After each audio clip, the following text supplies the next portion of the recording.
To Ben Mintz, what happens? Ben Mintz, Barstool Sports, on your radio right now on the Farm Bureau guest line. Check out favorites.com and go with the home team, Mississippi Farm Bureau. Ben, it has been entirely too long since you've been on this show with us. Do you know that? Yeah, no, I kind of feel the same way, man. I always love coming on with you. So when you hit me up today, I was excited about it and love what you're building. I follow all your content, and you're doing a really good job. So thanks for having me. We haven't even spoken since you made the big move from New York to Chicago. But yeah, no, it's been. I moved up. Wow, has it been that long? It's been that long. I've been in Chicago since Halloween weekend in 2023. So it's been a minute for sure. But I know it's cold in Mississippi right now, but y'all aren't getting any sympathy from me, man. It's winter up here. It's just. It's you like come back from Christmas and New Year's, like okay, I'm mentally prepared for the next month or two, but. We're like almost 2 months in, and there's no end in sight. I mean, it's cold here till like April or May. It's nuts. I know all those big cities have like themed bars. Have you found like a good Southern bar, or even like a Saints or New Orleans bar that you can spend some time in and watch some games with our people? Well, so yeah, there's this Anna Mays, it's like a NOLA bar, and they do Mardi Gras themed stuff. So I went in there for a happy hour a couple weeks ago, and they've got a huge Fat Tuesday celebration with the brass band. And I got to be honest, Porky, this is going to be the first time in a long, long time I've sat out Mardi Gras in New Orleans. So maybe I'm maturing gracefully at 41 years old. But yeah, so that there are some good NOLA ones, and there's so much stuff in Chicago. It's just crazy, man. It's you can find whatever you're looking for if you try. Speaking of winter weather and New Orleans, how realistic actually is this whole NHL team to New Orleans thing? I know the governor's now publicly campaigning for it, but is it an actual thing that can actually happen? I don't believe it can. I mean, you never know, but I just can't see it. I mean, New Orleans has enough trouble supporting the Pelicans as it is. I mean, you're talking about a metro base that's like in New Orleans is 400,000 or 500,000. It's like 1.2 million if you count the West Bank and Slidell and Metairie. But I don't see how that city could possibly support both an NBA and NHL team. And I'm not trying to. I'm saying more just being reasonable. I like NHL, and obviously we all saw last night, the U.S.-Canada thing. Hockey's definitely growing, but I just can't see it, man. I've been wrong many times before, though. So then what's the reason for this push? I mean, I like it, too. I'm with you. I like hockey. I want a team that's quote-unquote local. I mean, about half our audience is hop, skip, and a jump from New Orleans. I mean, they would truly be a local team, especially for our friends on the Mississippi coast. So I'm excited about the prospect, but like, where's this coming from? Yeah, I think it just solely came because some investor that in New York mentioned he wanted to move an expansion team to New Orleans. I don't even know who it is, to be honest, but I think that's where it all came from. Like, it got floated at some investment meeting. But I don't know how, don't get me wrong. Think about all the cities in the country that could support an NHL team better than New Orleans. I mean, Houston doesn't have the Thrashers didn't work out in Atlanta. I mean, you're talking about metro bases that are, two of the top 5 in America. And like New Orleans, like I said, I hate being a guy that's hating, but I just don't see how New Orleans could support it. We have somebody on our text line, by the way. He goes by Hot Sauce, if that name rings a bell to you. Said that he was one row behind you on Saturday at Red Rocks. Did you guys speak at all? Okay. Hot Sauce. Okay. Hot Sauce. If I knew his name in real life, I'm sure it's true. Who did you see?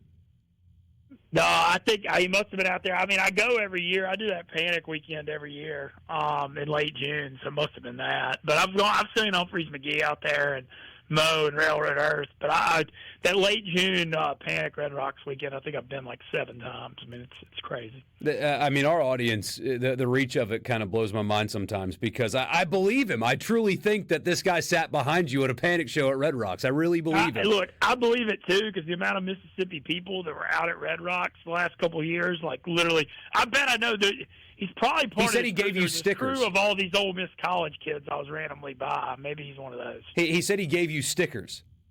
Okay. Okay. Well, tell him I appreciate it, man.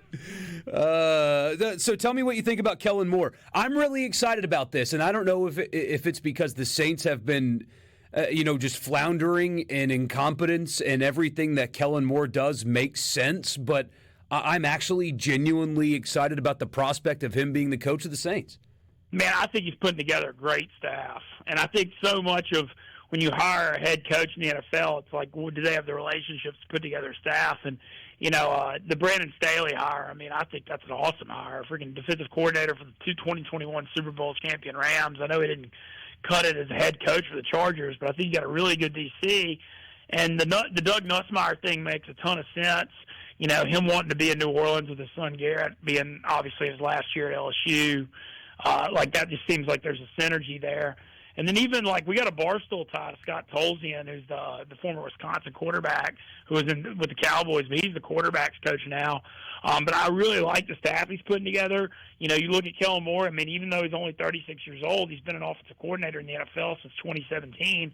So I feel good about the coaching staff part. I think he's going to get a long leash, as he should, when you look at the age of this roster and the cap problems. But I think when you look at the whole hiring process, I think he's as good as they could have done. So I'm optimistic about the Kellen Moore thing. I don't know what he's going to do about this quarterback situation. Yeah, what should he do?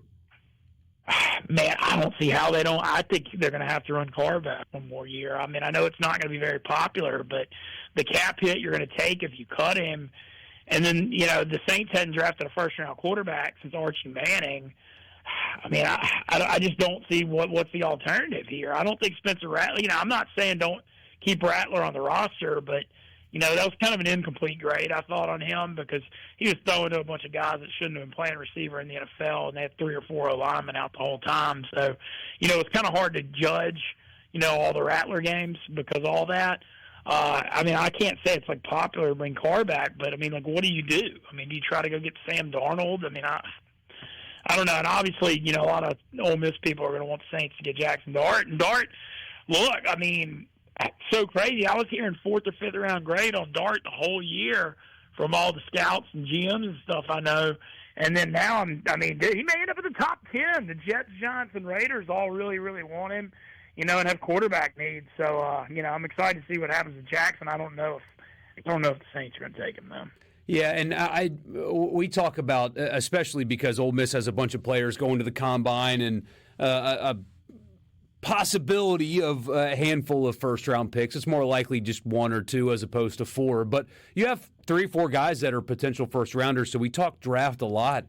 And I think our consensus, Hey Dad and I's consensus, has been Jackson Dart is not going to go 9 to New Orleans. That's too soon for him, and the Saints have more needs than to pick the 3rd quarterback at 9. But we also don't think he's going to be available at 40. No. So if you're New Orleans, you're kind of in a is conundrum the right word? Where you can run it back with Carr. It's probably the most financially intelligent thing to do, but also, at some point, you do need to look into the future. And, Ben, I think I used to think it was kind of a goofy criticism of Derek Carr, not embracing the city in which he is playing in.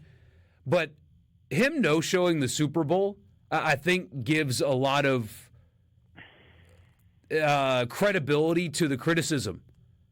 Man, you've got the Super Bowl in your city, and you're not even around. You've got your brother posting about how bad your new coach was in college on social media.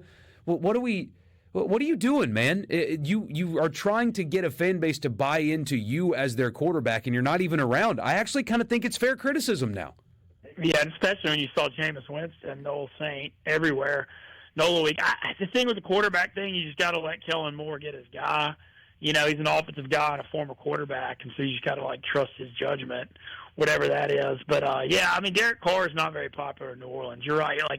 What's the old saying on New Orleans? If you love New Orleans, it'll always love you back. But it just doesn't seem like from day one this has been the right fit with his personality with the city. Him being a Cali guy. I don't know, but whatever it is, I don't know. It's hard to, if he's back next year, it's hard to get too excited, that's for sure. We're up against a hard break here, but I want you to tell the people about an interview that you had on your show today. Yeah, I had Hunter Elliott on, man. It was really fun. Me and Peyton Chatinier is working with me. We're doing a bunch of college baseball stuff. But we're going to interview a bunch more big names. But, man, it was really cool to catch up with Hunter, especially after everything he's gone through with the missing 2 full years with Tommy John. And, the fact that he decided to come back to Ole Miss instead of play pro ball, and him sharing a bunch of memories from the title run when he won 5 games in the NCAA tournament, including the Game 2 clinch